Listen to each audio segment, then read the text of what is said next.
Hello friends, இன்றைக்கி நம்ம என்ன பார்க்க போகிறோன்னா ராகி ரவை கிச்சடி எப்படி செய்யலான்றதை பார்க்கலாம். ராகி ரவையை வந்து நான் வாஷ் பண்ணி வச்சுருக்கேன். 2 கப் எடுத்திருக்கேன். நான் அதை நல்லா வாஷ் பண்ணி வச்சுருக்கேன்.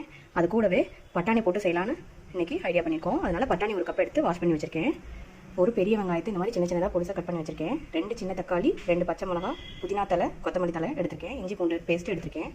இப்போ வாங்க எப்படி செய்யலான்னு பார்க்கலாம். இப்போ ஒரு குக்கரில் தான் நான் செய்ய போகிறேன். குக்கர் அடுப்பில் வச்சுருக்கேன். 2 ஸ்பூன் நெய் ஊற்றிருக்கேன். இப்போ 2 குழிக்கரண்டி எண்ணெய் சேர்த்துக்கலாம்.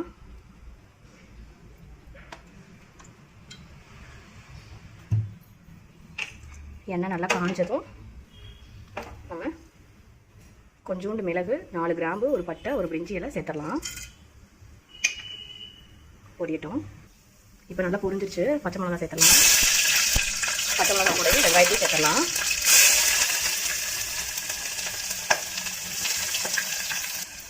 வெங்காயம் நல்லா வதங்கட்டும்.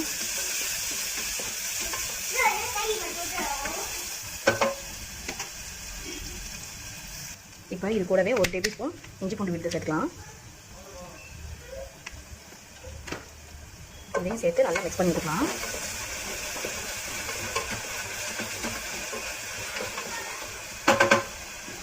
இப்போ தக்காளி ஆட் பண்ணிக்கலாம்.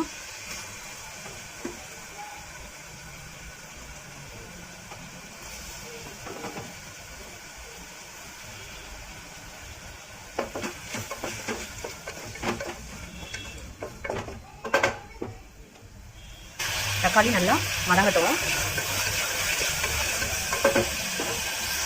தக்காளி நல்லா வதங்கிடுச்சு. இப்போ நம்ம எடுத்து வச்சுக்க பட்டாணி சேர்த்துடலாம்.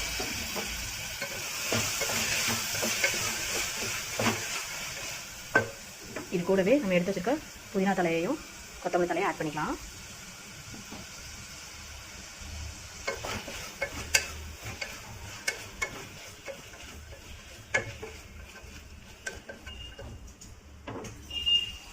பட்டாணி ஒரு 2 மினிட்ஸ் நல்லா வேகட்டும். இப்போ தேவையான அளவு உப்பு சேர்த்துக்கலாம்.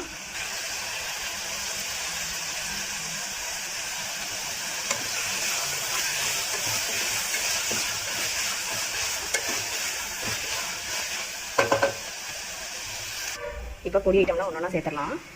நான் வந்து மல்லித்தூள் 1 டேபிள் ஸ்பூன் சேர்க்குறேன். பிரியாணி மசாலா 1 டேபிள் ஸ்பூன் சேர்க்குறேன். மிளகாய்த்தூள் 1/2 டேபிள் ஸ்பூன் சேர்க்குறேன். ஏன்னா 2 பச்சை மிளகா போட்டுக்கலாம், ரொம்ப ஓவர் காரமாக இருக்கும். இப்போ இது எல்லாத்தையும் சேர்த்து கிண்டி விட்டுக்கலாம்.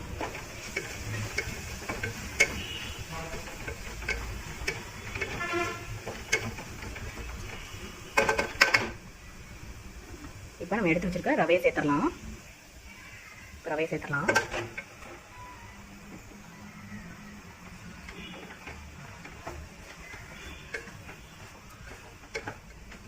இப்போ இது கூட தேவையான அளவு தண்ணி ஊற்றிக்கலாம். நான் வந்து 2 கப் ரவை எடுத்திருக்கேன். அதனால் 4 கப்பு தண்ணி ஊற்ற போகிறேன்.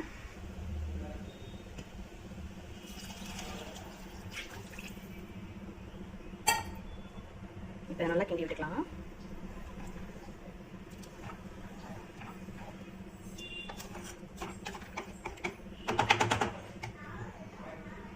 இப்போ இதை ஒரு லிட் போட்டு மூடி ஒரு 3 விசில் விட்டலாம். லிட் போட்டு க்ளோஸ் பண்ணியாச்சு. இப்போ ஒரு 3 விசில் விட்டலாம். இப்போ 3 விசில் அடங்கிடுச்சு. எப்படி வந்திருக்குன்னு பார்த்துடலாம். பார்த்தீங்கன்னா சூப்பராக வெந்துருச்சு. நல்ல டெக்ஸ்சரில் வந்திருக்கு. இப்போ இதை ஒரு பவுலுக்கு ட்ரான்ஸ்ஃபர் பண்ணிவிட்டு இது கூட என்னென்ன காம்பினேஷன் வைக்கிறேன்றதை உங்களுக்கு காமிக்கிறேன். பண்ணியாச்சு. நான் இதுக்கு காம்பினேஷனாக தேங்காய் சட்னியும் தயிர் பச்சடியும் வச்சுருக்கேன். நீங்களும் இதே மாதிரி வச்சு சமைச்சு சாப்பிட்டு பாருங்கள். செம்ம டேஸ்ட்டாக இருக்கும். குழந்தைகளுக்கு ரொம்ப பிடிக்கும். இந்த வீடியோ உங்களுக்கு பிடிச்சிருந்துச்சுன்னா மறக்காமல் லைக் பண்ணுங்கள், சப்ஸ்கிரைப் பண்ணுங்கள், பெல் ஐக்கானை கிளிக் பண்ணி வச்சுக்கோங்க. தேங்க்யூ.